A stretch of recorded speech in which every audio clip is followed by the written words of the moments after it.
Work out the following integral, the integral of 4 minus 3x to the power 11 dx. Now, it is possible to do this by integration by substitution, but it is also possible to do it using your knowledge of differentiation using the chain rule.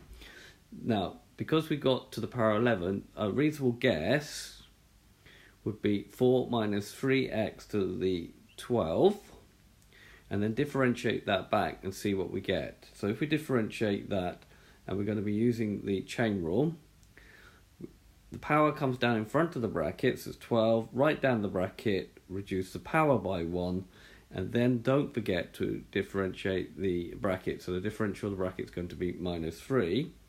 Minus 3 times 12 is minus 36.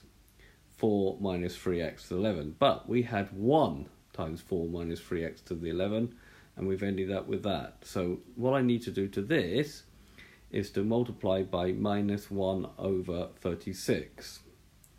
So the integral of 4 minus 3x to the 11 dx is going to be minus 1 over 36, 4 minus 3x to the power of 12 plus c. That's the final answer. If we bring down the power, it'll be 12. When we differentiate the bracket, we're going to get minus 3, so we get minus 36 over 36. That comes down to 1. And you're going to have 4 minus 3x to the 11 when you differentiate. So this is quite a useful technique. This has been a video to show you how to do integration using the reverse of the chain rule. I hope you've understood, and I thank you very much for watching.